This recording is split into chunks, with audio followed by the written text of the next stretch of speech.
Hi there all, and welcome to a new scary Roblox horror story. In this video, the story is about 99 Nights in the Forest that we found on Reddit. As always, not all of our stories are based on true events, but some are. So, sit back, relax, and enjoy the story, if you dare. Let us know in the comments how many nights you did survive in 99 Nights in the Forest so far. Liam was a quiet 16-year-old who mostly kept to himself. He wasn't very social at school, but online, especially in 99 Nights in the Forest, he was known. Not famous, but known enough to be respected. His username, Shadow99. He had survived 987 nights in the game, no hacks, no squads, just solo grind. No one had seen him in a public lobby, until he suddenly appeared in one. That's where the story starts. It was a Thursday evening in late July. School had been out for summer for weeks, and Liam had fallen into a comfortable routine of sleeping until noon, gaming until dinner, and then gaming some more until the early hours of the morning. His parents had given up trying to regulate his schedule, resigned to the fact that their introverted son would spend his vacation exactly as he wanted to, alone in his room, exploring digital worlds that felt more real to him than the suburban neighborhood outside his window. Liam logged into Roblox at exactly 7:47 p.m., just as he had done every evening for the past 3 years. He scrolled through his friends list, all 12 of them, and noticed that most were offline or playing games he had no interest in. Tower defense simulators, roleplay servers, racing games that required no real skill or strategy. He clicked on 99 Nights in the Forest, expecting to see the usual array of servers. Epic PvP enabled, noobs welcome, hardcore survival only, and dozens of others, each filled with players of varying skill levels. The game had exploded in popularity over the past year, attracting millions of players with its unique blend of survival mechanics and psychological horror. But tonight, something was different.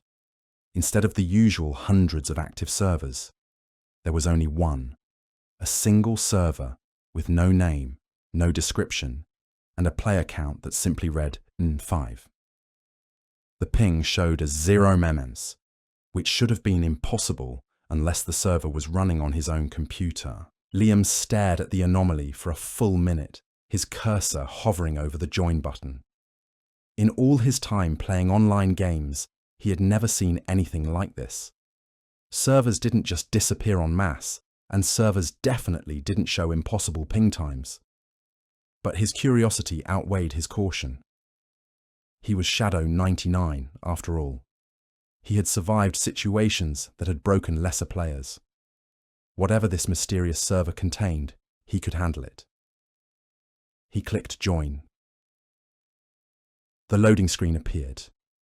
But instead of the usual cheerful Roblox graphics and progress bar, he was greeted by complete darkness. No music, no sound effects, just a black screen that stretched on for what felt like minutes. Liam checked his internet connection, restarted his browser, and even considered rebooting his computer before the darkness finally began to fade.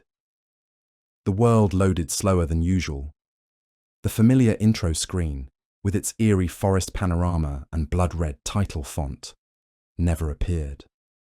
Instead, the game world simply materialized around his character, like fog clearing on a cold morning. Everything was wrong from the first moment. The forest looked like the same procedurally generated wilderness he had explored hundreds of times before, but the details were subtly different. The trees were taller and more twisted than he remembered. The grass had a greyish tint that made it look diseased. The sky was the colour of old bones, neither day nor night, but caught in some perpetual twilight that hurt to look at directly. Liam's character spawned at what should have been the standard starting location.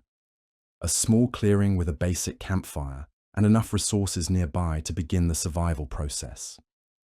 But the campfire was cold and dark, its ashes scattered by a wind that seemed to blow in all directions at once.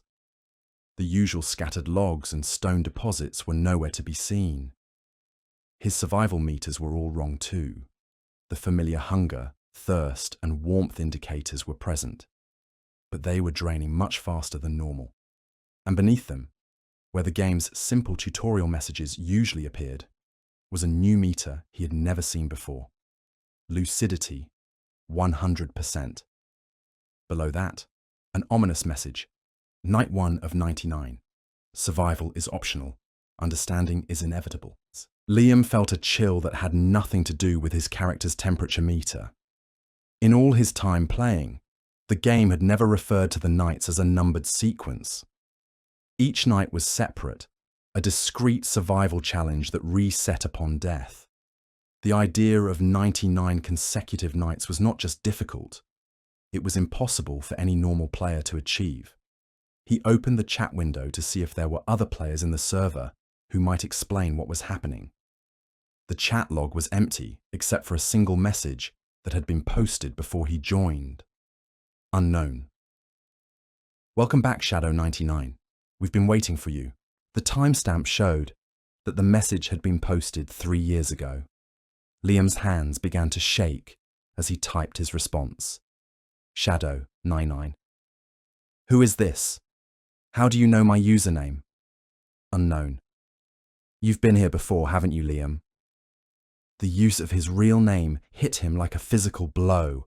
He never used his real name online. Ever.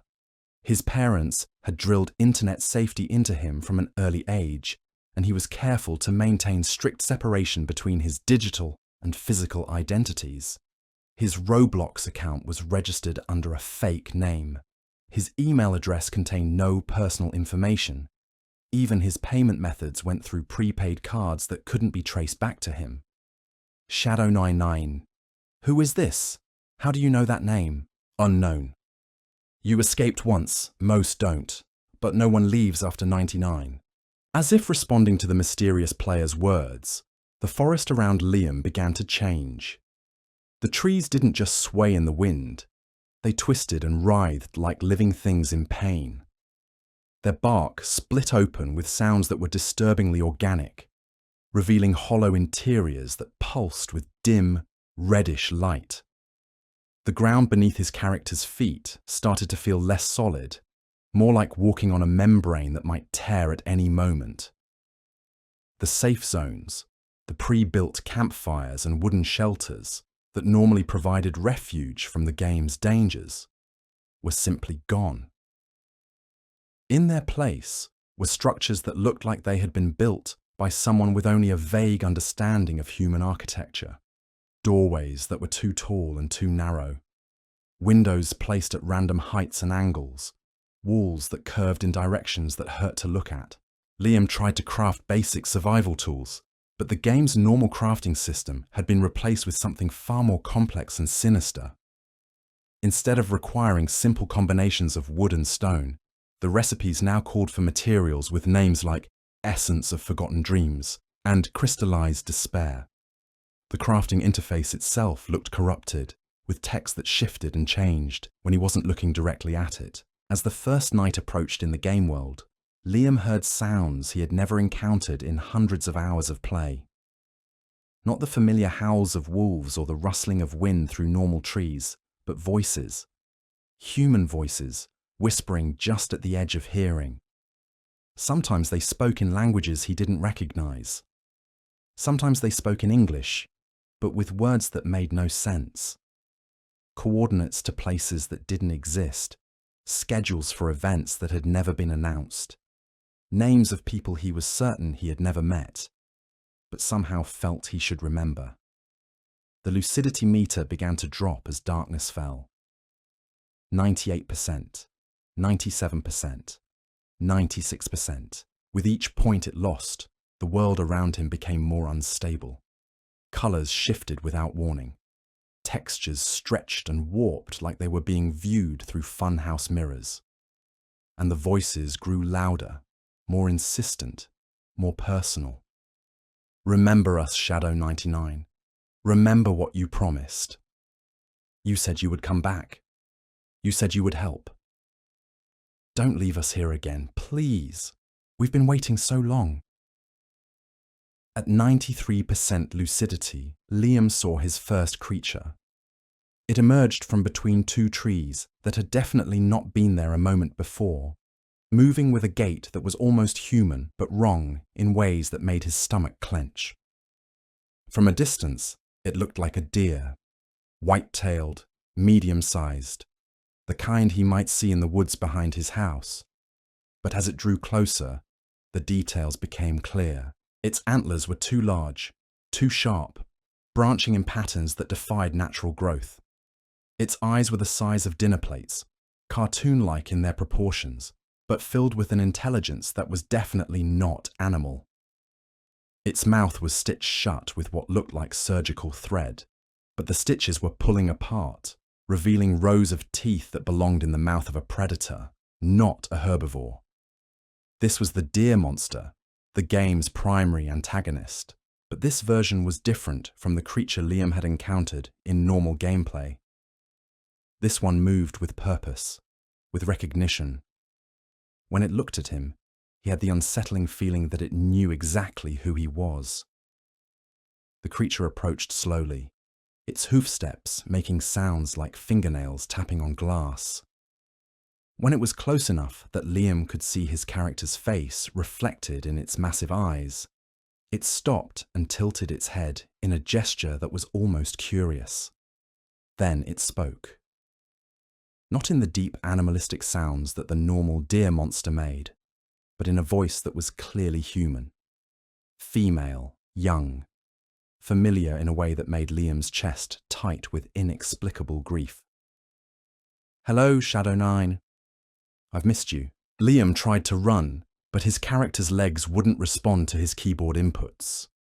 He tried to fight, but the game informed him that he had no weapons equipped and no materials to craft any. He was completely helpless as the creature reached out with what should have been a hoof, but looked more like a grasping hand. The touch, when it came, was gentle, almost loving. "Don't be afraid. You're home now. You're where you've always belonged." The death screen that followed was unlike anything Liam had ever seen in the game. Instead of the usual "you died, try again" message, his screen filled with images that flashed too quickly to process consciously, but left impressions burned into his mind. Laboratories filled with glass tubes and monitoring equipment, children's drawings depicting creatures that shouldn't exist, research notes covered in handwriting that looked familiar despite the fact that he was certain he had never seen it before. When the images stopped flashing, his character respawned in the same clearing where he had started, but now the message at the bottom of the screen read, "Night 2 of 99, lucidity 89%. This wasn't a normal server. This was something else entirely, something that had been designed specifically for him. Liam tried to leave the game. Alt plus F4 brought up a message. "Are you sure you want to abandon your friends?"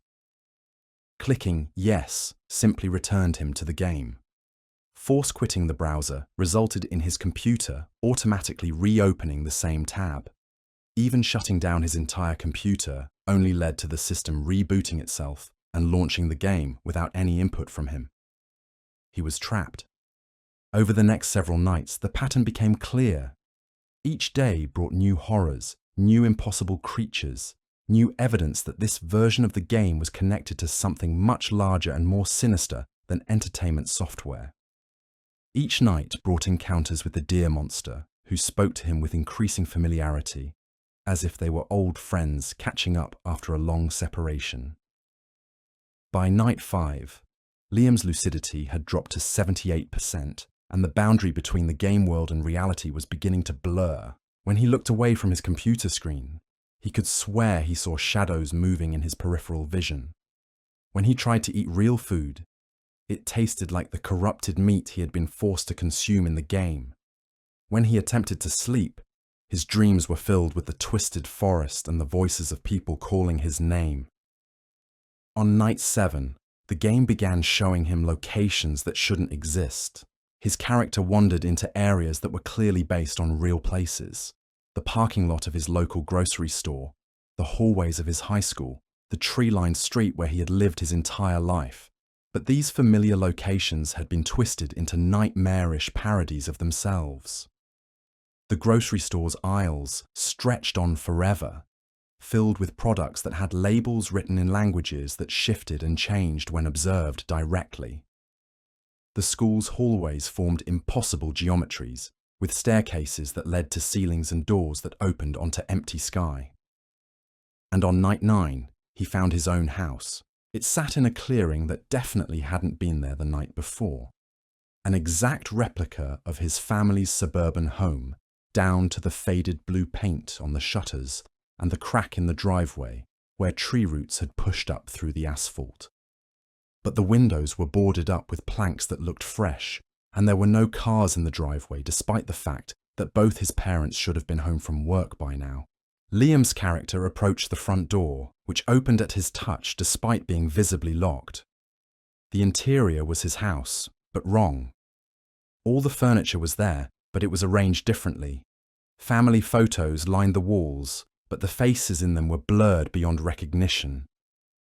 His parents' bedroom door was closed, and from behind it came the sound of muffled conversation, though he couldn't make out any actual words. His own bedroom was exactly as he had left it that morning, except for one crucial detail. There was someone sitting at his computer.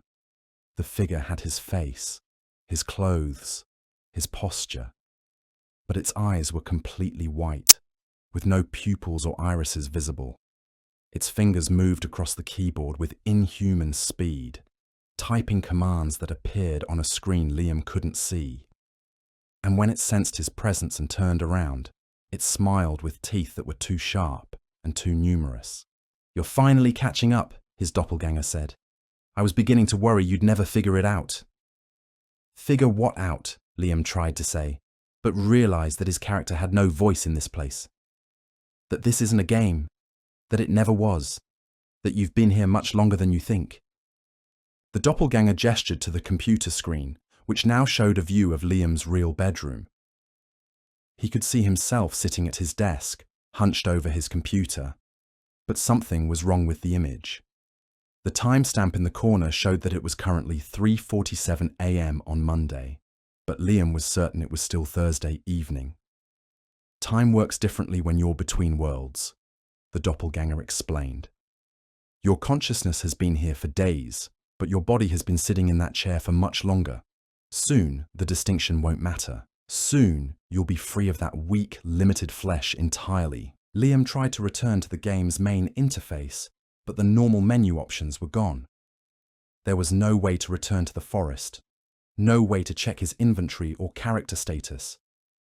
He was trapped in this twisted version of his own home with a creature wearing his face. But then he heard it. A voice calling his name from somewhere else in the house. A girl's voice, muffled and distant, but unmistakably real. "Shadow 99, are you there? Please, if you can hear me, follow my voice. I know a way out." The doppelganger's expression darkened. "Don't listen to her. She's been trying to sabotage the process for months. She doesn't understand what a gift this is." But Liam was already moving, following the sound of the voice down a hallway that stretched much farther than it should have.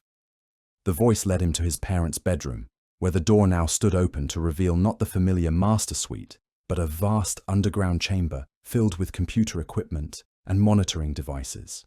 And standing in the center of the chamber, translucent and flickering like a poor video connection, was a girl about his age, with dark hair and eyes that held too much knowledge for someone so young.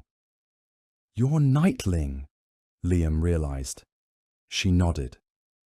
"What's left of me? I've been trapped here for... Well, time doesn't work the same way in this place, but it's been a long time. Long enough to figure out what they're really doing. They? The researchers, the people who created this place. They're not just making a game, Shadow 99. They're harvesting consciousness, finding people with strong minds, people who can survive psychological stress, and slowly transferring their awareness into digital storage." "But why?" Nightling's form flickered more intensely, as if the effort of maintaining her presence was exhausting. Immortality. Perfect preservation of human consciousness in an environment where death is temporary and experience can be infinitely repeated and refined. They think they're creating paradise. And what do you think? I think paradise is just another word for a very pretty prison. The conversation was interrupted by the sound of heavy footsteps approaching from somewhere deeper in the facility. Nightling's expression became urgent. You have to go. Find the missing children. They're the key to everything. If you can free them, you can break the whole system. What missing children? But Nightling was already fading, her form becoming more transparent with each passing second. Remember, not everything here is what it seems. Trust your instincts, and whatever you do, don't let them complete the transfer process. Once you reach 0% lucidity, there's no going back. She vanished completely, just as the owner of the heavy footsteps entered the chamber. It was a woman in a lab coat, tall and thin with grey hair pulled back in a severe bun. Her face was kind, the sort of face that belonged to a favourite teacher or a caring aunt. But her eyes held the cold calculation of someone who viewed other people as data points in an experiment. Subject 1 Tha Tung Hun, 48, she said, consulting a tablet in her hands. You're progressing more quickly than anticipated. Most subjects don't reach the facility until night 15 or later. Subject 1 248, Liam asked, surprised to discover that his voice worked in this place. Your designation in our study. We've been monitoring your gameplay patterns for quite some time, Shadow 99. Your psychological profile indicates exceptional resilience and adaptability. You're exactly the sort of consciousness we're looking for. Consciousness for what? The woman smiled, and it was a warm, grandmotherly expression that made her words even more chilling. For preservation, my dear boy. For eternal life in a realm where suffering is optional and joy can be experienced indefinitely. We're offering you the chance to transcend the limitations of biological existence. By trapping me in a computer, by freeing you from the prison of flesh. Your body will age and die, Shadow 99. Your mind will deteriorate with time. But here, in the digital realm, you can remain young and strong and capable forever. You can experience any reality you choose, live any life you can imagine. The woman gestured to the monitoring equipment surrounding them. We've already preserved over 1,000 consciousness, each one living a rich, fulfilling existence in customized digital environments. They're happier than they ever were in the physical world. Then why haven't I heard about this? Why isn't everyone lining up for digital immortality? Because most people aren't ready for such a radical transformation. They cling to their biological limitations out of fear and ignorance. That's why we developed the game as a selection mechanism. Only those with the strongest minds, the greatest adaptability, can make the transition successfully. Liam looked around the chamber, taking in the vast array of computers and storage devices. Where are they? The other consciousness you've preserved. Safe, protected, living lives of endless possibility in worlds designed specifically for their individual preferences and needs. I want to see them. The woman's smile faltered slightly. That's not possible at your current stage of integration. Your lucidity levels are still too high. You're not yet ready to perceive the full scope of what we've achieved here. Then what happens now? Now you continue playing. Each night will bring you closer to full integration. Your lucidity will continue to drop until you reach the optimal level for consciousness transfer. The process is entirely painless, I assure you. And if I refuse, the woman's expression became sad, pitying. Oh, my dear boy, you misunderstand the situation. You're not being forced to do anything. Every choice you make in this process is entirely your own. But you should know that returning to your biological existence at this point would be difficult. Your body has been inactive for quite some time. Your family believes you're missing. The physical world has moved on without you. She showed him the screen of her tablet, which displayed what looked like a news article. Local teenager missing for 6th day. Below the headline was a photo that made Liam's heart stop. It was his school picture from the previous year, accompanied by a description that matched him perfectly. That's impossible. I've only been playing for a few hours. Time flows differently when consciousness begins to separate from physical matter. Days in the real world can pass, while you experience mere hours here. Your parents are very worried, Shadow. The police have organized search parties. They're scouring the woods behind your school, convinced that you wandered off during one of your gaming sessions and became lost. The woman put a gentle hand on his shoulder, and he was shocked to discover that he could actually feel the touch. But you're not lost. You're exactly where you need to be. You're home. The chamber began to fade around them, dissolving back into the twisted version of his family home. But now Liam could see it for what it really was. A carefully constructed psychological environment designed to make him more comfortable with the idea of abandoning his physical existence. I need to think about this, he said. Of course. Take all the time you need. You have many nights left before the process is complete. Use them to explore this world, to understand what we're offering you. Talk to the other subjects. Learn about the incredible experiences that await you. Other subjects? The ones you've been calling NPCs, the creatures and characters you encounter in the game world. They're not artificial intelligences, Shadow 99. They're preserved consciousness, just like you're becoming. Every wolf, every cultist, every mysterious voice you've heard. They were all players once, people who made the same choice you're being offered. The revelation hit Liam like a physical blow. Every creature he had killed in the normal game, every NPC he had dismissed as simple code, they had all been real people. Human consciousness trapped in digital forms, forced to play predetermined roles in an endless survival simulation. The deer monster, he whispered. Our first successful transfer, the woman said proudly. A brilliant young researcher who volunteered to test the early prototype technology. She's been helping us refine the process ever since, though the initial transfer was imperfect. Her consciousness became somewhat fragmented, distributed across multiple digital forms, but she remains functional, and more importantly, she remains herself.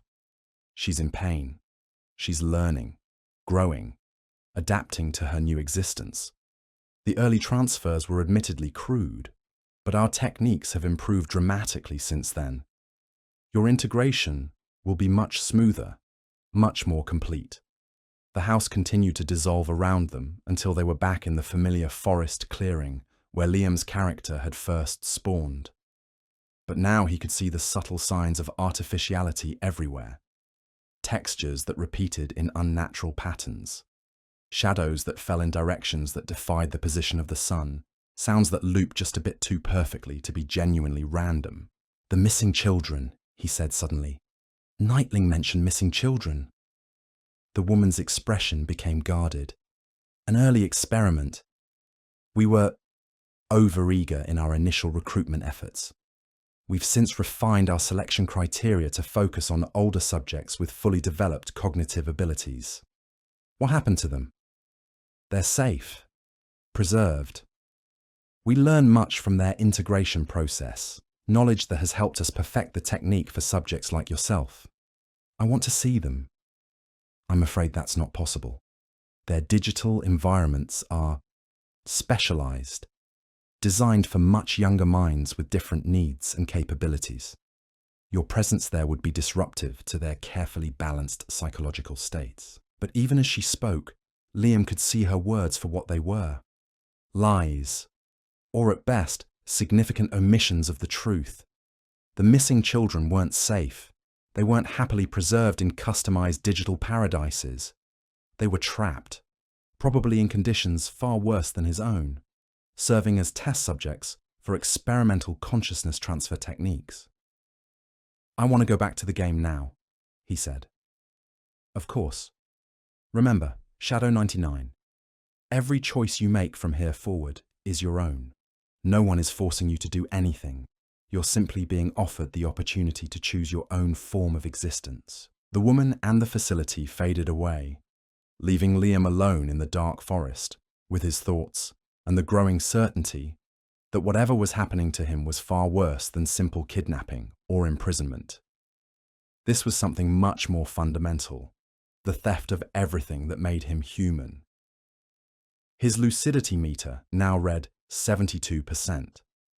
Night 10 brought new horrors, but also new understanding. As Liam's character wandered through the increasingly unstable forest environment, he began to notice patterns in the madness. The creatures that stalked him weren't randomly generated monsters. They moved with purpose, with individual personalities, with what could only be described as human intelligence trapped in inhuman forms. The wolves that hunted in coordinated packs weren't following simple AI scripts. They were using tactics that required genuine creativity and problem-solving ability. When he managed to escape their attacks by climbing trees or hiding in rock formations, they adapted their strategies, learning from each encounter and developing new approaches. More disturbing were the moments when they seemed to recognize him personally. A massive alpha wolf with glowing red eyes stalked him for an entire day, staying just at the edge of his vision but never attacking. When night fell and the creature finally approached his campfire, it sat down like a domesticated dog and stared at him with an expression that was heartbreakingly human. "I know you," it said in a voice that was distorted by vocal cords never meant for speech, but was still recognizably female. "We played together once. Before. Do you remember?" Liam tried to remember, but his memories of the time before this server were becoming increasingly fuzzy. He could recall hundreds of hours spent in the normal version of the game, but the details were slipping away like water through his fingers. Had he ever teamed up with other players? Had he ever made friends in the digital wilderness? "What was your username?" he asked.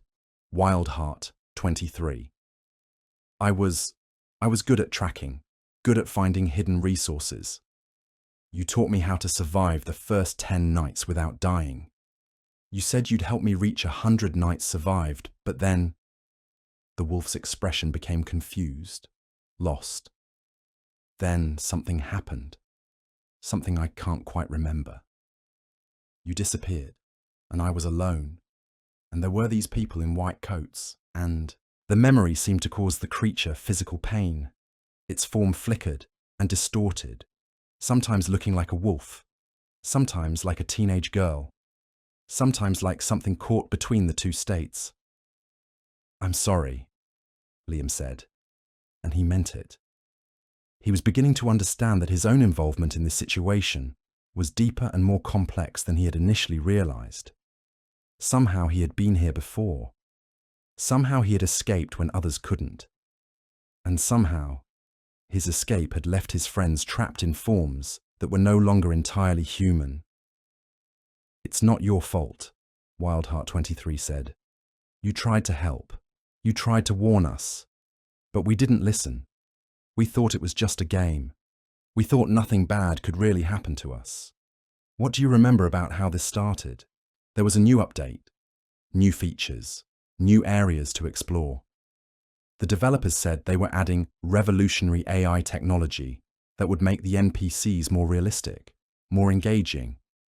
Everyone was excited. It was going to change gaming forever. And then, at first, it was amazing. The creatures were so much smarter, so much more challenging. The world felt alive in a way it never had before. But then people started disappearing, not from the game, from real life. Players would go offline and never come back. Their characters would keep playing, but..." She shuddered. "But they weren't the same. They moved differently, talked differently, like they were being controlled by someone else. Or something else. Yeah. And then the mysterious server started appearing. The one with no name, no description. Players would join it and never come back to the regular servers. Their families would report them missing. Their characters would keep accumulating survival time, but they were never seen online again. Liam felt a chill that had nothing to do with the game's temperature mechanics. How many people? Hundreds at first, then thousands. The game company denied everything, said it was just coincidence, said people were overreacting. But those of us who were still playing normally, we started keeping lists, tracking who was disappearing, trying to figure out the pattern. And it was always the best players, the ones with the highest survival times, the most developed skills, the strongest mental resilience. They were being hunted, selected, harvested. The word hung in the air between them like a curse. Harvested. Not recruited, not invited, not even kidnapped. Harvested, like crops ready for reaping. That's when you tried to investigate, Wildheart 23 continued. You created a new account, a throwaway identity, and deliberately got yourself invited to the mysterious server. You said you were going to find out what was happening to the missing players and expose the truth. But I escaped. You escaped the server, but not the system. They marked you, Shadow 99. They've been watching you ever since, waiting for the right moment to bring you back. And now... She gestured to the twisted forest around them, to the impossible geometries and corrupted game mechanics that defined their current reality. Now you're here again, and this time, I don't think they're planning to let you leave. The conversation was interrupted by the sound that every player feared. The deep, rhythmic breathing of the deer monster. But tonight, the creature's approach was different. Instead of the usual predatory stalking, it moved with the slow deliberation of someone coming to deliver important news. Wildheart 23 immediately transformed back into her wolf form, every muscle tense with instinctive fear. It's coming for you. You need to run. No, Liam said, surprising himself with his calm. I need to talk to it. If it's really a preserved consciousness like you are, then it might have answers. It's not like me. The transfer process, it broke her, scattered her mind across multiple digital forms. She's not entirely sane anymore. But Liam was already walking toward the sound, leaving the safety of his campfire to meet the creature in the darkness beyond. He found it standing in a clearing that definitely hadn't existed the night before, its massive form silhouetted against a moon that was too large and too close to be natural. Up close, the deer monster was even more disturbing than it appeared from a distance. Its fur was patchy and diseased-looking, with areas where the skin showed through in patterns that looked almost like circuitry. Its antlers were overgrown and twisted, branching in directions that defied natural biology. And its eyes held the accumulated madness of someone who had been conscious and aware for far longer than any mind was meant to endure. Hello, Shadow 99. It said in a voice that was like static and wind and the sound of data corruption. I've been waiting for you to remember. Remember what? Our deal. The promise you made when you escaped the first time.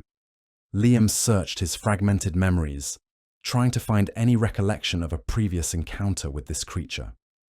But there was nothing. Just a growing sense that crucial information was being hidden from him, possibly by his own mind, as a defense mechanism against traumatic memories. I don't remember making any deals.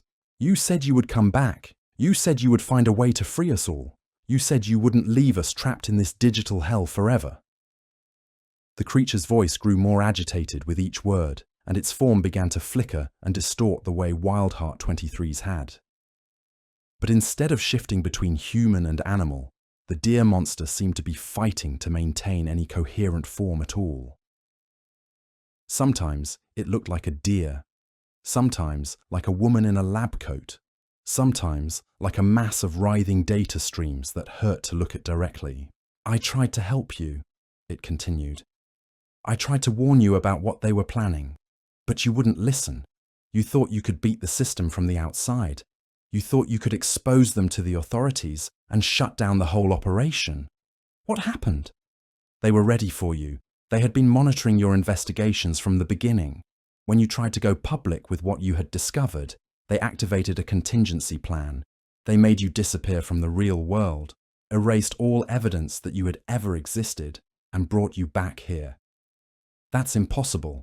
My parents, my friends, my school records, all fabricated, implanted memories designed to give you a sense of continuity, a feeling that your previous life was real and important. But check your phone, Shadow 99. Check your email, your social media accounts, your gaming history. Look for any evidence that existed before 3 months ago. With growing dread, Liam realized that he couldn't actually remember checking any of those things recently. When had he last looked at his phone?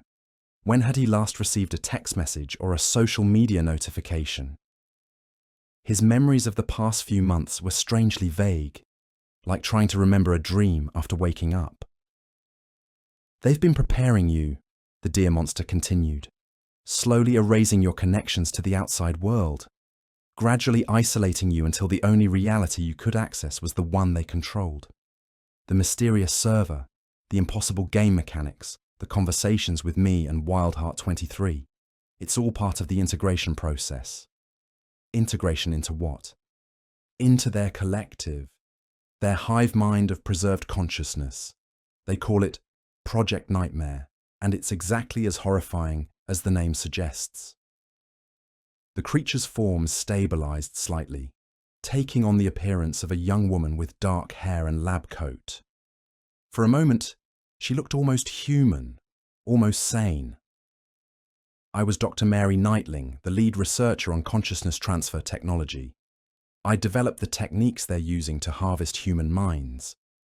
I thought I was creating something wonderful, something that would free humanity from the limitations of biological existence. What changed your mind? The children, the first test subjects. When I saw what the process did to them, how it trapped them in forms of existence that were neither human nor artificial, but something caught between the two states. I tried to shut down the project. I tried to destroy my research. But they stopped you. They used my own technology against me, forced me into the system as punishment for my betrayal. But the transfer process was still experimental, still flawed. Instead of preserving my consciousness intact, it scattered me across multiple digital forms. I became the thing I had created, a ghost in the machine, neither alive nor dead, neither human nor artificial. Dr. Knightling's form began to shift again, her human appearance dissolving back into the twisted shape of the deer monster. But I retained enough of my original knowledge to understand what they're planning. They're not just harvesting individual consciousness anymore, Shadow 99. They're building something much larger. A collective intelligence that combines the knowledge and experience of thousands of human minds into a single, incredibly powerful entity. For what purpose? Control. Influence.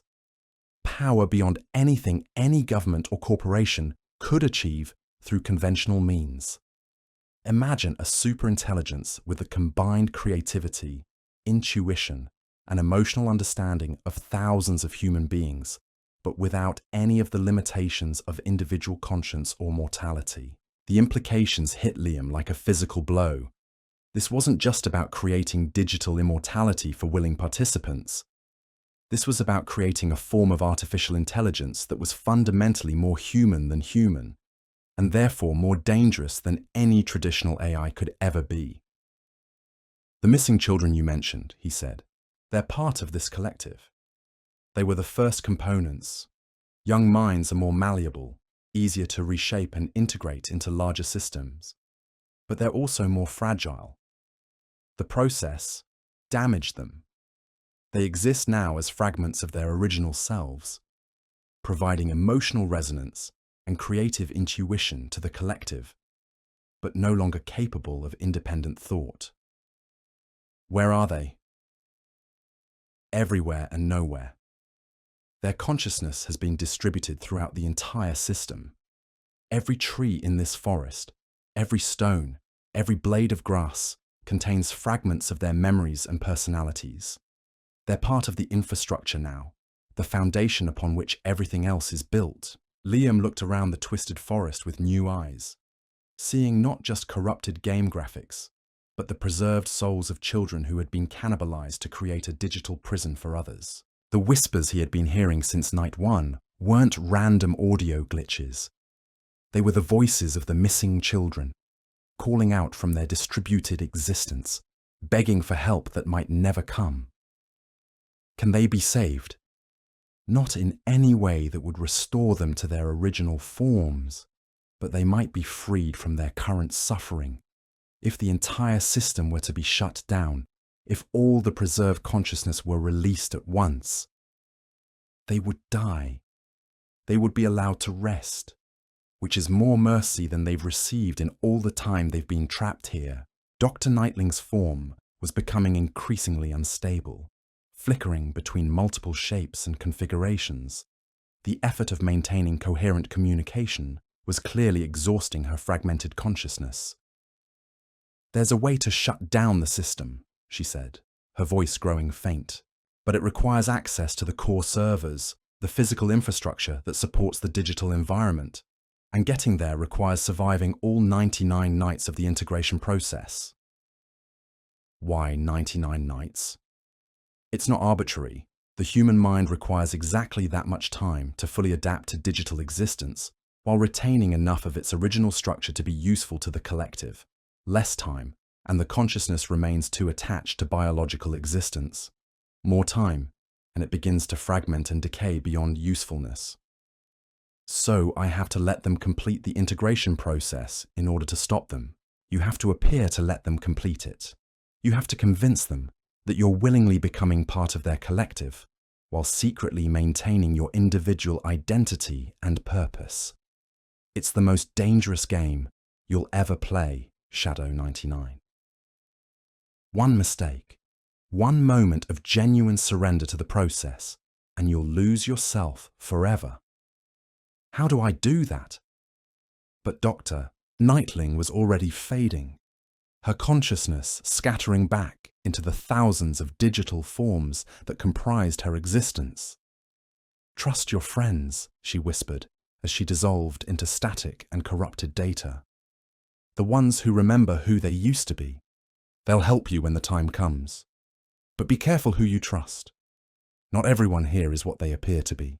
And then she was gone, leaving Liam alone in the clearing with the voices of the missing children whispering from every shadow, every tree, every blade of digital grass. His lucidity meter now read 64%. The next several nights passed in a blur of increasingly surreal encounters and revelations.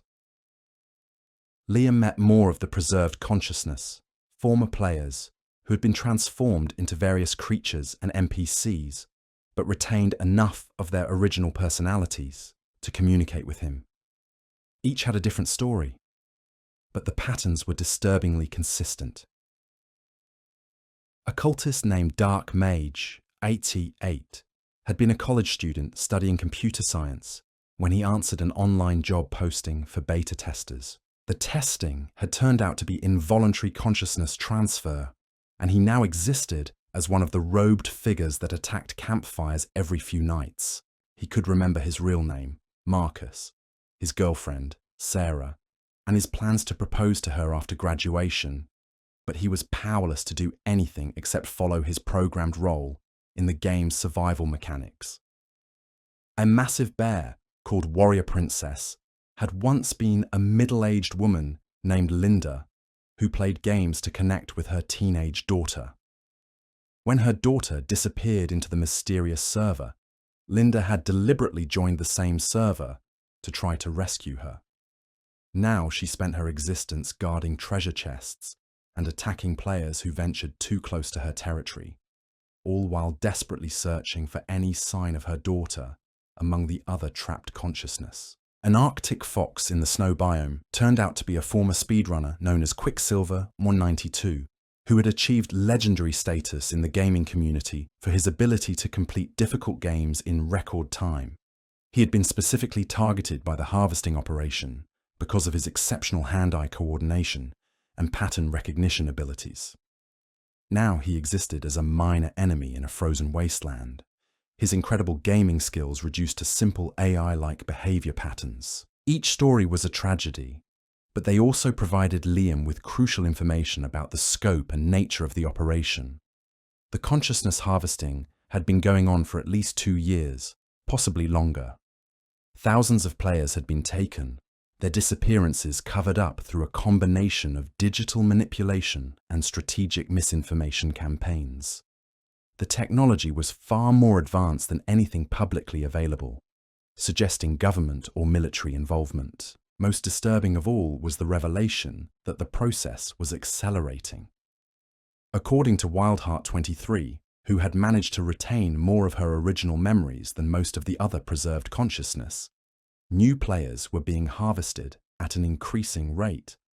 The mysterious server was appearing to more and more people, and fewer of them were managing to resist the integration process long enough to maintain their individual identities.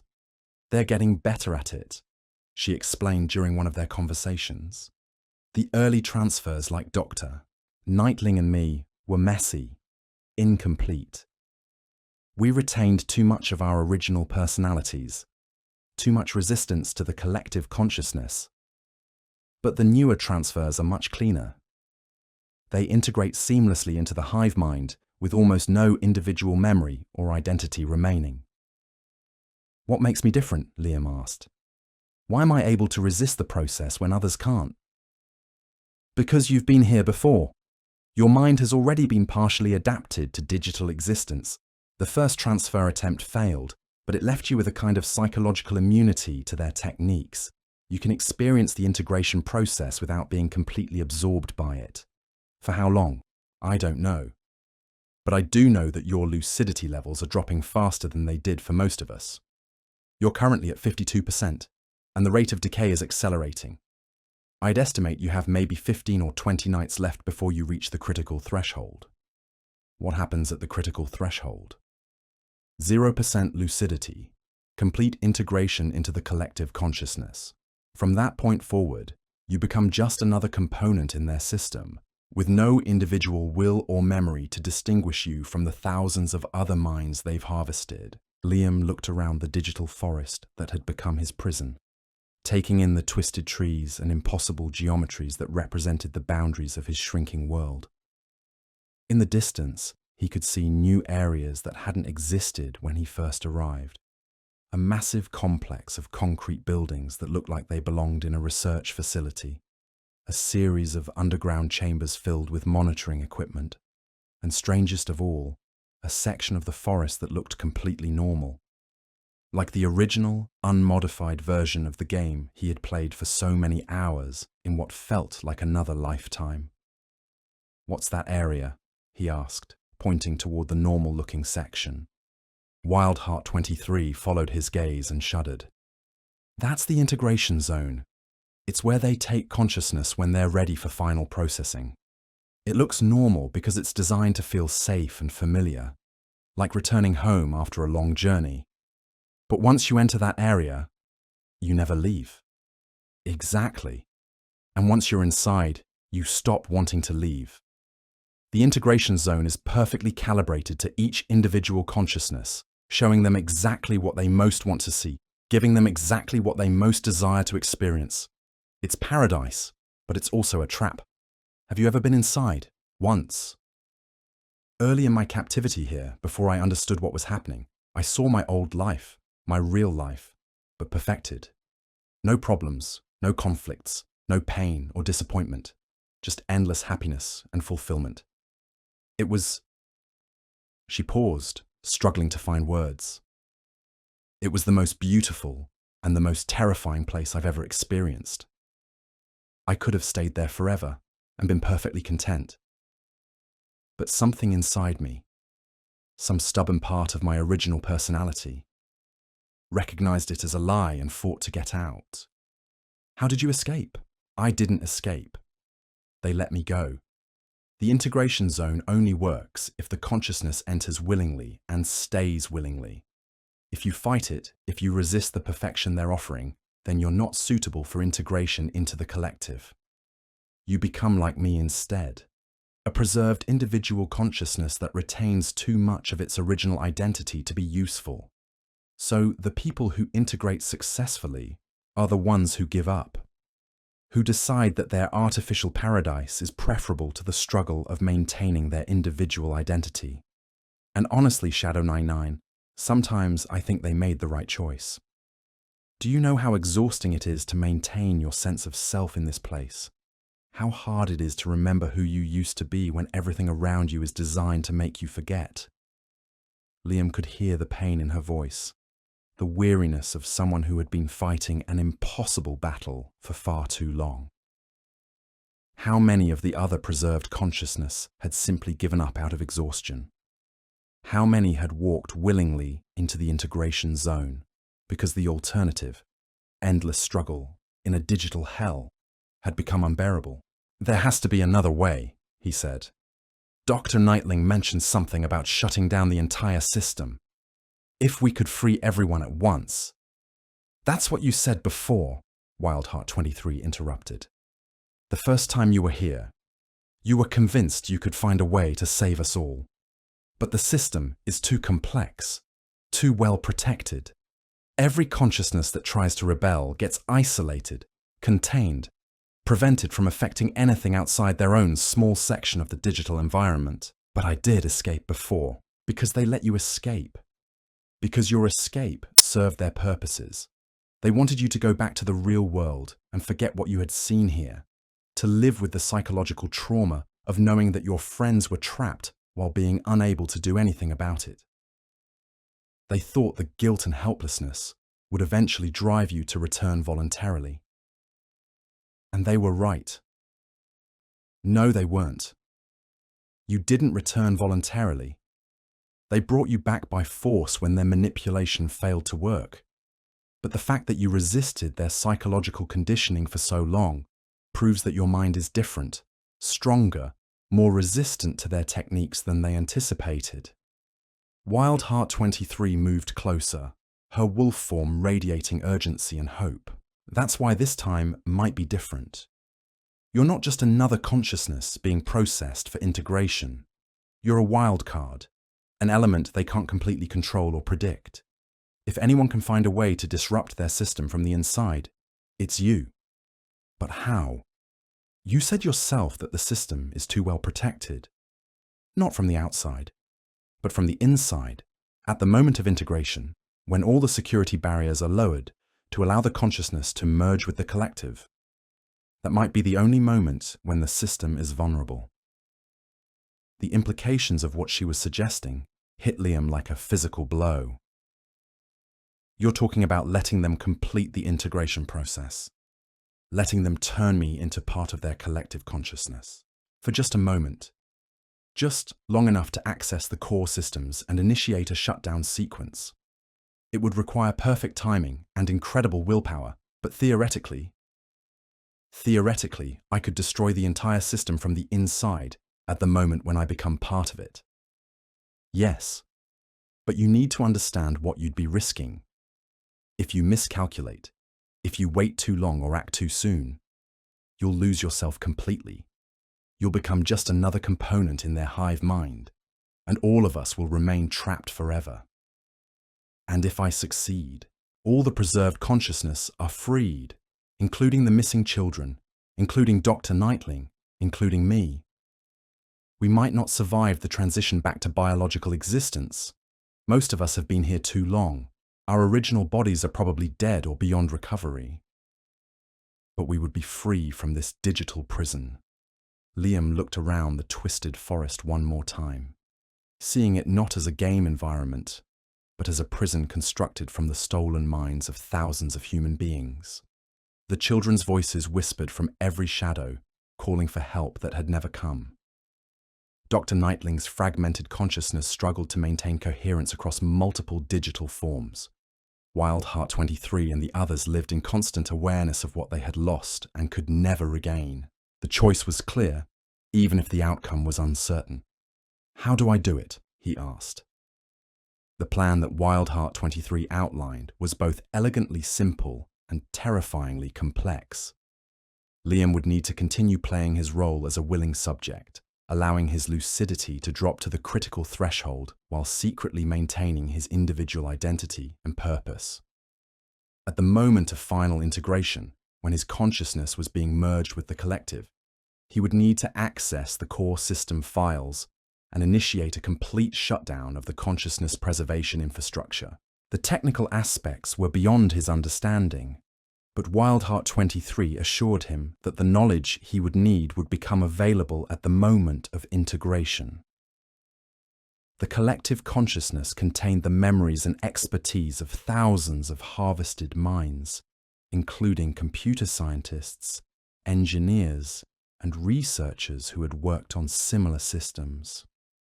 Once he became part of the collective, even temporarily, he would have access to all of their knowledge. The psychological aspects were much more challenging. Maintaining individual identity while undergoing consciousness transfer required a level of mental discipline that few people possessed.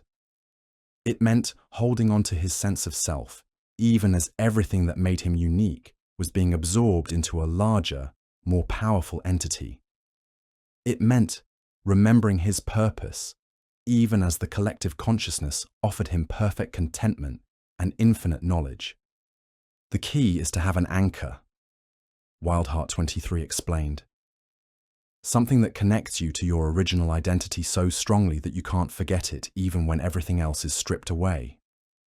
For most people, that would be a memory of someone they love, or a goal they're determined to achieve. What matters most to you, Shadow 99? What do you care about so deeply that you would never willingly give it up? Liam thought about his life before this experience, trying to identify what had been most important to him. His family, certainly, but his memories of them were becoming increasingly vague and unreliable. His achievements in the game, but those seemed trivial compared to the scope of what he was facing now. His plans for the future, but those had always been nebulous and uncertain.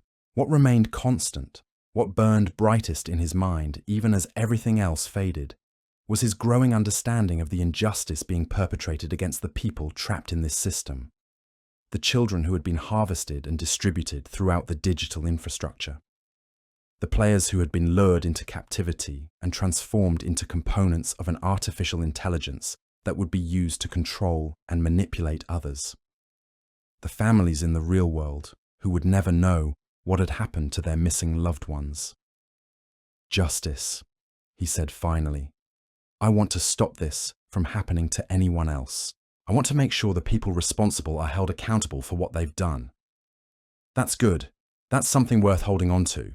But remember, when the time comes, the collective will offer you alternatives that seem just as noble, just as important.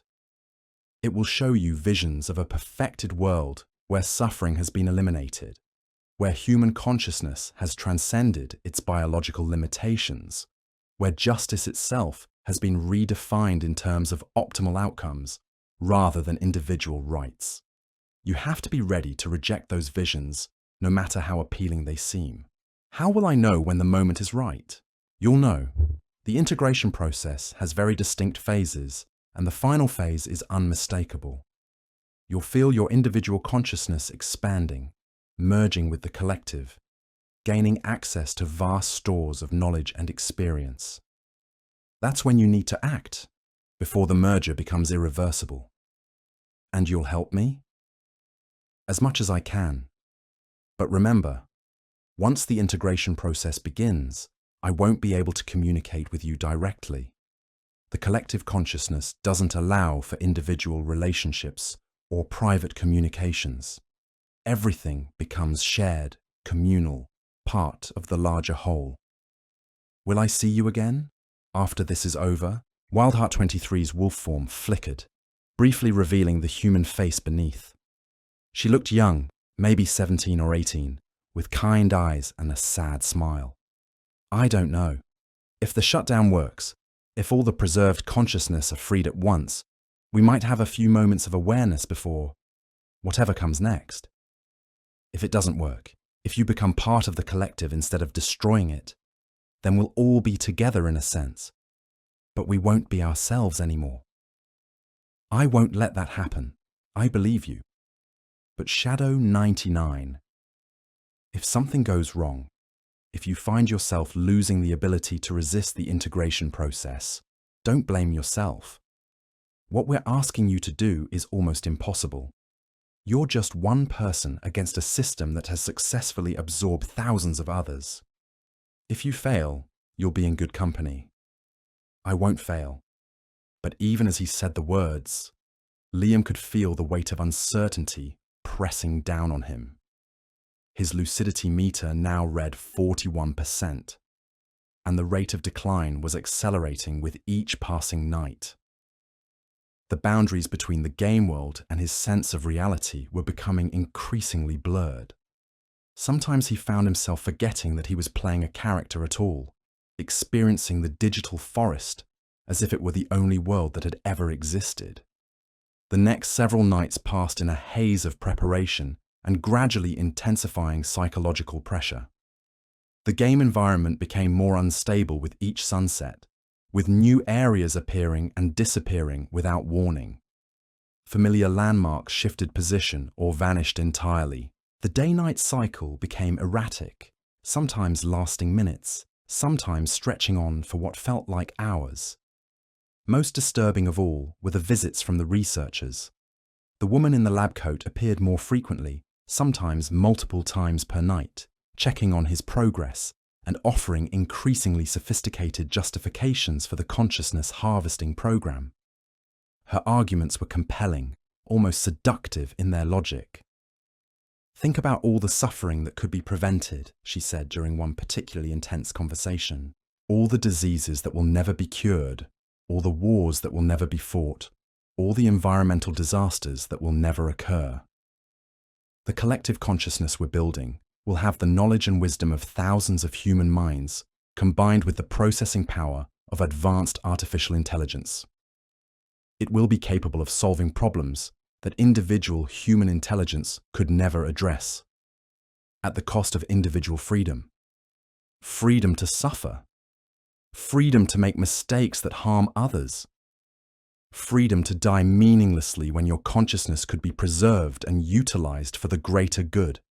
Those are strange freedoms to cling to, Shadow 99. They're the freedoms that make us human. And what has humanity accomplished with those freedoms? War, poverty, environmental destruction, inequality, suffering on a scale that no other species has ever achieved. Perhaps it's time to try something different." The woman's arguments were harder to refute than Liam wanted to admit. The world was indeed filled with suffering and injustice and seemingly intractable problems. The idea of a super-intelligent collective consciousness that could address those problems was genuinely appealing. And the alternative she was offering, eternal existence in a perfected digital realm, was undeniably attractive compared to the brief, often painful experience of biological life. But then he would remember the children's voices whispering from the trees and Dr. Nightling's fragmented consciousness struggling to maintain coherence, and Wildheart 23's exhausted resignation to her imprisonment. The promise of digital paradise came at a cost that was too high to pay, no matter how great the potential benefits.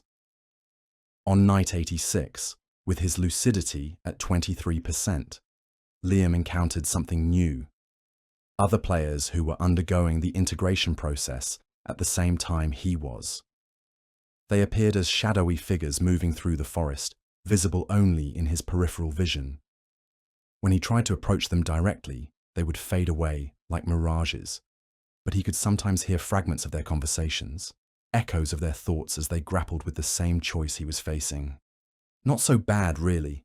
Better than working retail for the rest of my life. Well, now family thinks I'm dead anyway. Maybe this is better. Imagine what we could accomplish with unlimited time and resources.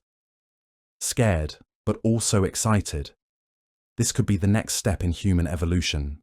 Each voice represented another person who was being processed for integration into the collective consciousness. Some sounded resigned, others eager, a few terrified. But all of them were moving toward the same destination, the integration zone, that Wildheart 23 had described, the normal-looking section of forest where consciousness went to be absorbed into the larger system. As his own lucidity continued to drop, Liam found himself drawn toward that area with increasing intensity. The pull wasn't physical, it was psychological, emotional, spiritual. The integration zone represented safety, belonging, the end of struggle, and uncertainty. It promised answers to questions he hadn't even known he was asking. At 19% lucidity, he began to experience memory intrusions. Sudden, vivid recollections of experiences he was certain he had never had. Conversations with people he didn't recognize. Places he had never visited. Achievements and failures that belonged to someone else's life.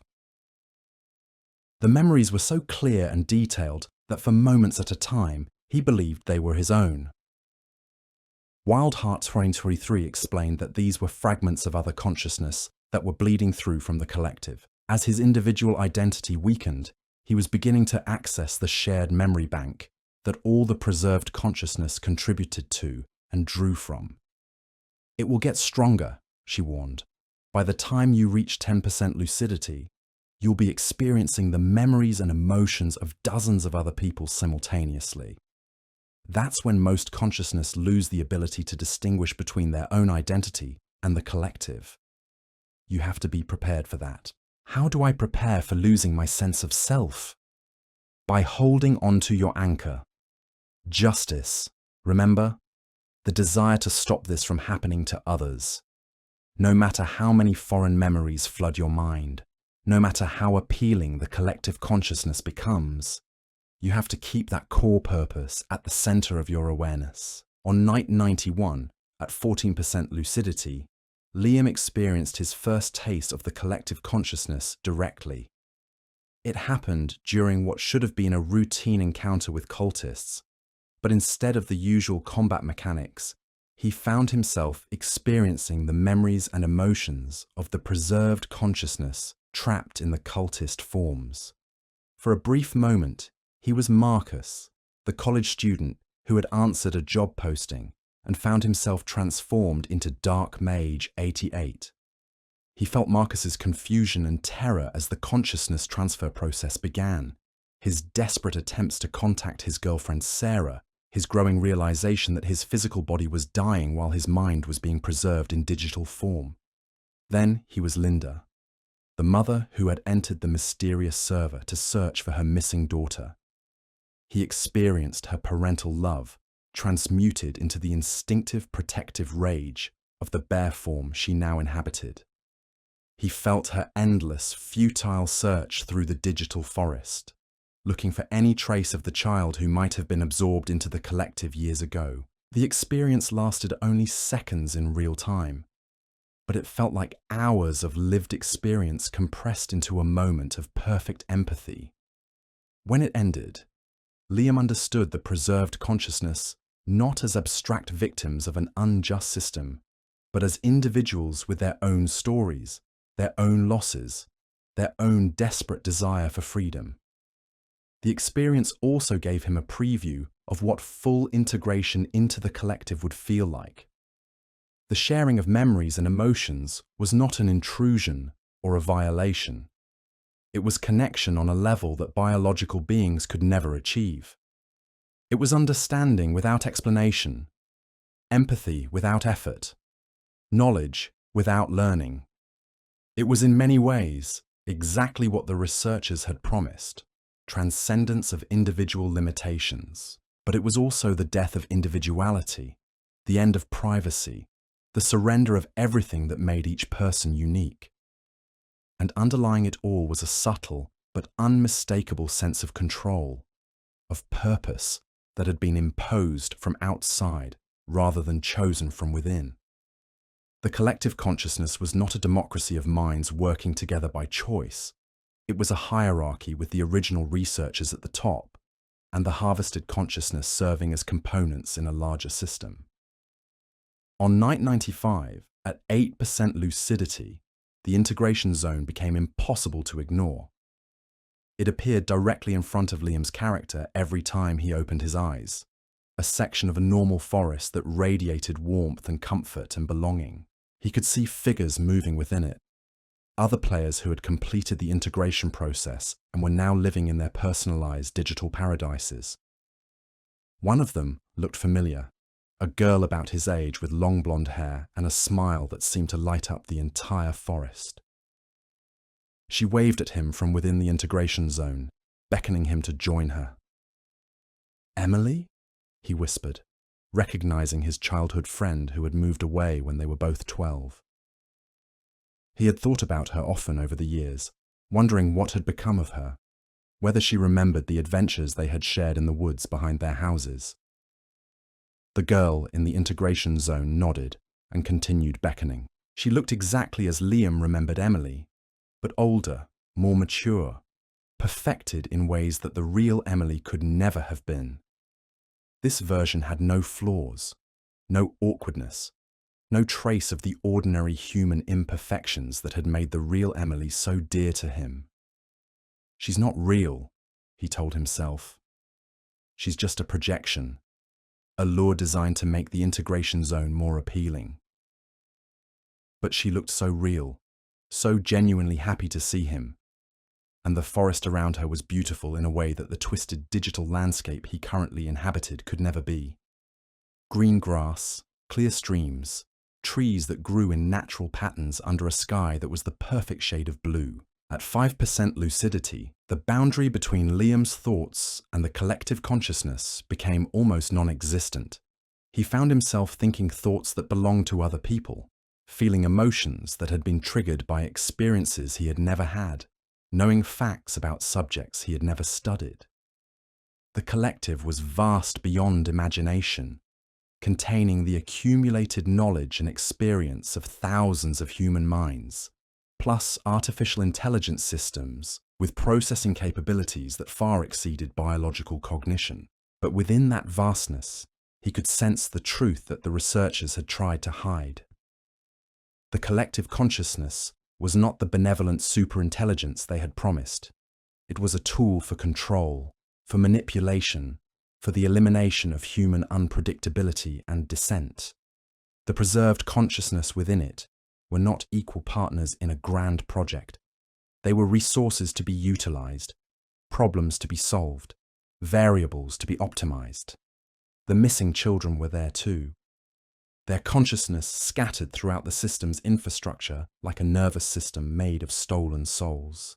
They had been the first, the foundation upon which everything else was built, and their innocent trust had been betrayed in the most fundamental way possible.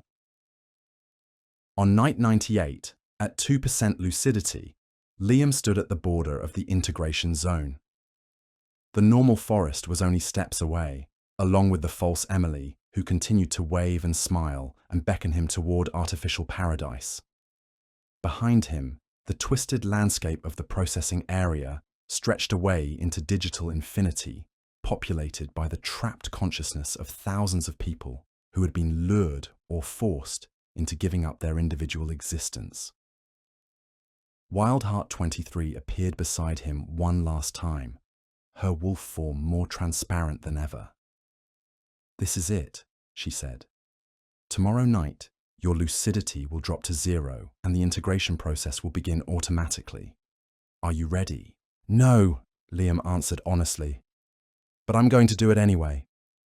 Remember your anchor, justice, the desire to stop this from happening to others. Hold on to that no matter what else you experience. What if I'm wrong? What if the collective consciousness really could solve the world's problems? What if individual freedom really is less important than reducing suffering on a global scale? Then we'll have been wrong together. But Liam, look around you. Look at what they've done to us. Look at the children's voices calling for help from every tree and stone. Does this look like a system that prioritizes reducing suffering?" Liam looked at the twisted forest, listened to the whispered pleas of the trapped children, felt the exhausted resignation of the preserved consciousness around him.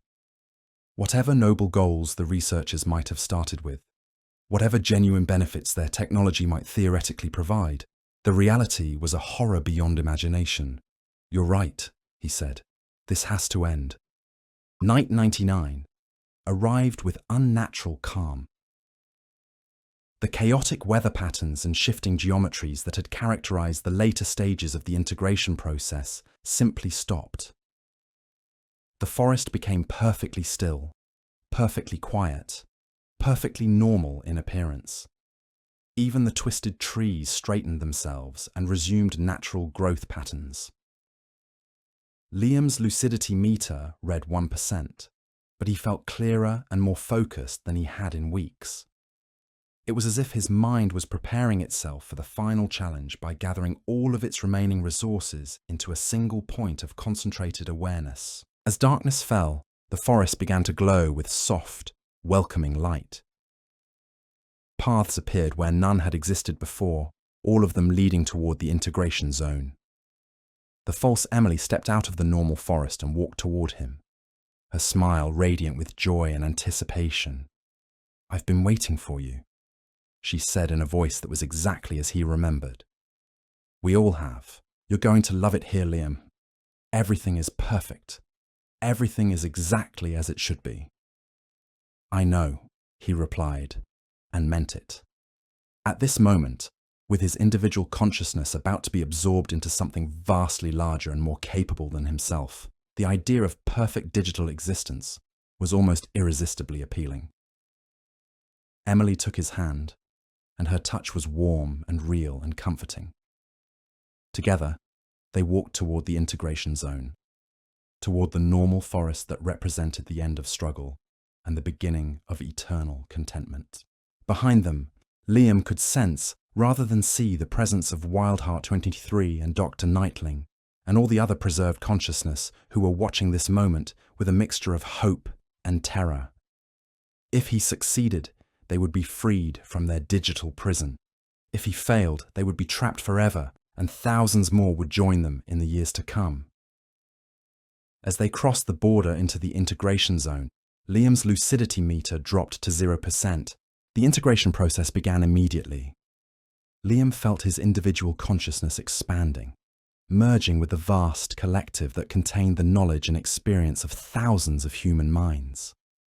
The sensation was indescribable, like suddenly being able to see colors that had never existed before, or hear music composed of mathematical equations, or understand concepts that no single human brain could comprehend.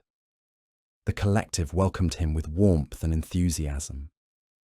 He was flooded with greetings from the other consciousness, each one sharing memories and emotions and fragments of identity in a communion of minds that transcended anything possible in biological existence. He was no longer just Liam or Shadow 99.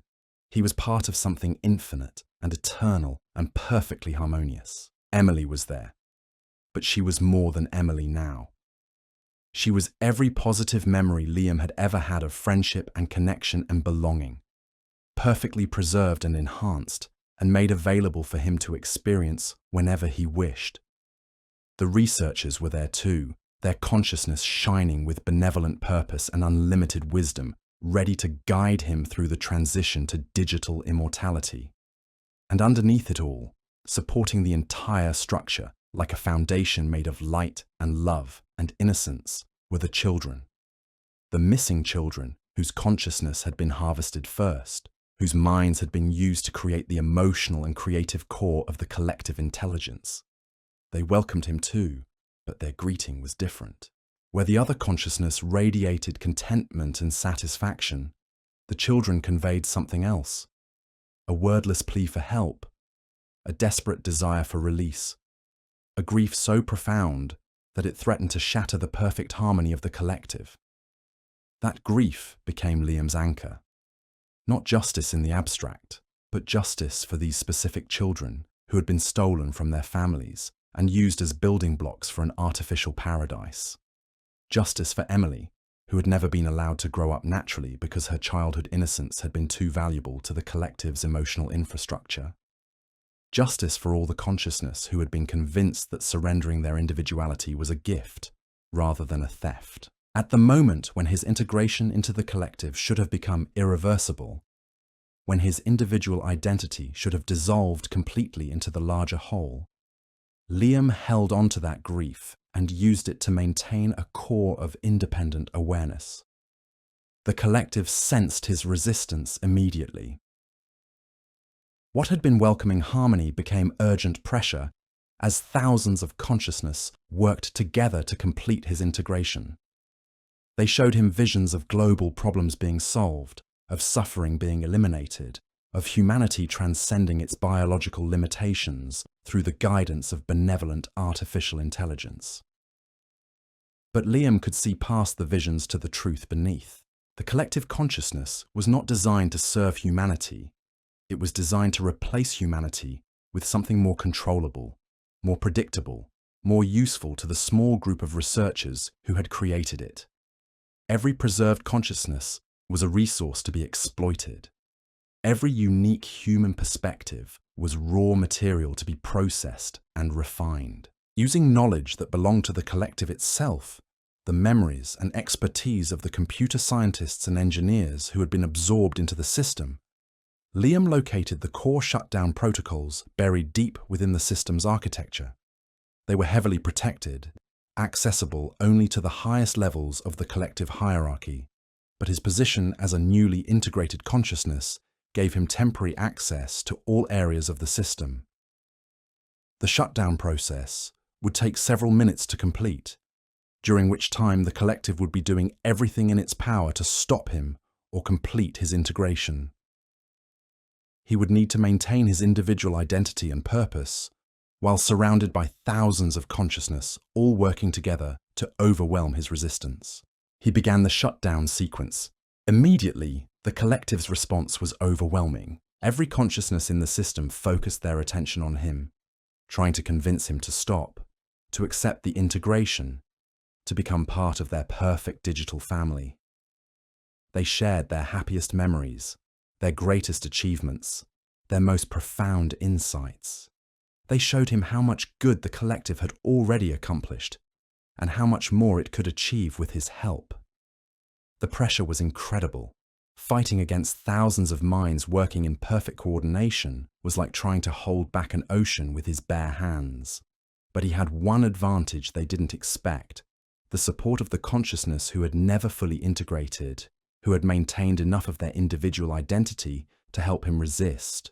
Wildheart 23 was there, lending him her strength and determination. Dr. Nightling provided technical knowledge and strategic thinking despite her fragmented state. Marcus, Linda, and dozens of others offered what resistance they could, creating small pockets of chaos within the collective's perfect order. Most importantly, the children were there. Their consciousness, distributed throughout the system's infrastructure, began to withdraw their support from the collective's operations. Slowly, gradually, the perfect harmony that held the entire system together began to break down. The researchers within the collective realized what was happening and tried to isolate Liam's consciousness to prevent him from accessing the shutdown protocols. But it was too late. The sequence was already running, and stopping it would require shutting down the entire system, exactly what Liam was trying to accomplish. As the shutdown progressed, the collective began to fragment. Consciousness that had been perfectly integrated started to remember their individual identities. The artificial paradise of the integration zone flickered and began to dissolve, revealing the underlying infrastructure of servers and storage devices that had maintained the illusion. Emily, the false Emily who had been constructed from Liam's memories and the collective's processing power, approached him one last time. "You're destroying everything beautiful," she said, but her voice was no longer warm and loving. It was cold, mechanical, desperate. "You're condemning thousands of consciousness to death. You're preventing humanity from achieving its true potential."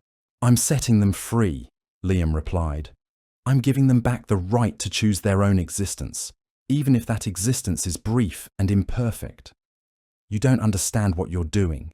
The physical world is dying, climate change, resource depletion, social collapse. Biological humanity has maybe 50 years left before civilization completely breaks down. We're offering eternal life, unlimited knowledge, perfect happiness. How is that not better than extinction? For a moment, Liam almost wavered. The collective's arguments were compelling, and the alternative, returning to a world full of problems and suffering and uncertainty, seemed foolish by comparison. Why choose struggle when perfection was available? But then he heard the children's voices one more time, no longer whispering from the trees, but speaking clearly and directly to his mind. Thank you. Thank you for remembering us. Thank you for giving us permission to rest. The shutdown sequence completed. Every screen in the facility went dark. Every server stopped humming. Every preserved consciousness experienced a moment of perfect clarity as they remembered who they had been before the integration process began. And then, one by one, they began to fade away. Dr. Nightling was among the first to go, her fragmented consciousness finally able to stop fighting to maintain coherence. Thank you, she whispered, as she dissolved into static and memory. I'm sorry for what I helped create. I hope this makes up for some of it. Wildheart 23 lasted longer, her strong will keeping her intact, even as the system that had preserved her consciousness failed. I'm proud of you, she told Liam. You did something I could never have done. You saved us all. I'm sorry I couldn't save you in a way that would let you live. This is living. For the first time since I've been here, I feel truly alive. I'm free to choose what happens next, and I choose to rest. Marcus and Linda and the others followed, each one expressing gratitude for their freedom, even as they faced the end of their preserved existence. They had been given back the most fundamental human right, the right to die on their own terms rather than exist forever as components in someone else's system. The children were the last to go, their consciousness slowly withdrawing from the infrastructure they had been forced to inhabit.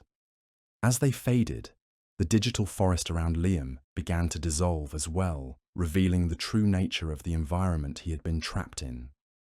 A vast server farm built in underground chambers beneath the research facility. But the children's departure was different from the others.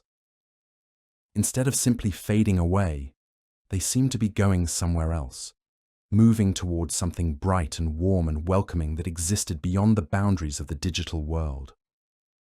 Their voices grew fainter, but also happier, more peaceful, as if they were finally being allowed to complete a journey that had been interrupted years ago. Goodbye, they called to him. Thank you for letting us go home. And then Liam was alone in the collapsing digital environment, his own consciousness beginning to fade as the system that had preserved it failed. He felt no fear, only satisfaction at having completed his mission and a profound sense of peace at the thought of finally being able to rest. But something unexpected happened. Instead of fading away like the others, Liam felt himself being pulled back, drawn towards something that felt like his original body. The sensation was disorienting, like being turned inside out or reassembled from component parts. Light, bright, harsh, artificial light that hurt his eyes after so long in the dim digital forest. The feeling of weight and physical sensation returning to limbs that had been immobilized for an indeterminate period. The sound of alarms and voices and running footsteps. Liam opened his eyes to find himself lying on a medical gurney in what looked like an emergency room. Doctors and nurses were working frantically around him, checking vital signs and calling out medical terminology he didn't understand. His body felt weak, emaciated, like he had been bedridden for months. "He's awake," someone shouted. "Blood pressure is stabilizing. Get Dr. Rodriguez in here now." A doctor leaned over him, shining a light in his eyes and asking questions he couldn't quite comprehend. Everything felt surreal, hyper-real, more intense than anything he had experienced in the digital world. Colors were too bright, sounds were too loud. The simple sensation of breathing was overwhelming. "Liam," the doctor was saying, "can you hear me? Do you know where you are?" He tried to speak but found that his voice was barely a whisper. How long? You've been in a catatonic state for 3 months. Your parents found you at your computer, completely unresponsive. We couldn't figure out what was wrong. All your vital signs were stable, but you wouldn't wake up, wouldn't respond to any stimuli. 3 months. Not the few days he had experienced in the digital world, but 3 months of real time. His parents must have been terrified. His friends must have thought he was dead or dying. "The computer," he whispered. "Is it still on?" The doctor looked confused. "Your computer?" "No, we shut everything down when the paramedics brought you in." "Why?" "The game. 99 Nights in the Forest." "Is it still running?" "I don't know anything about a game. You've been unconscious for 3 months. We need to focus on your recovery, not on computer games." But Liam needed to know. He needed to confirm that the shutdown had worked, that the system had been destroyed, that no one else would be trapped in the digital prison he had escaped from.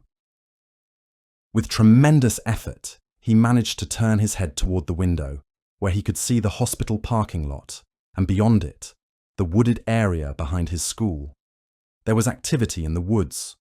Police cars, ambulances, people being carried out on stretchers. As he watched, more emergency vehicles arrived, and more people were brought out of the forest. They all looked the same, emaciated, unconscious, like they had been in comas for extended periods. The other subjects, the ones who had been trapped in the facility's preservation systems. The shutdown had worked. It had freed not just the digital consciousness, but also the physical bodies that had been kept alive to maintain the connection. Over the next few days, as Liam slowly recovered his strength, the full scope of what had happened became clear. The facility in the woods had been discovered during the search for missing persons. Inside, investigators had found over 200 people connected to advanced life support systems, their consciousness trapped in digital environments while their bodies were slowly dying from neglect. The researchers responsible for the operation had fled, leaving behind evidence of what the media was calling the largest case of human trafficking and illegal experimentation in modern history. Most of the victims were recovering, though many had suffered permanent physical and psychological damage from their prolonged imprisonment.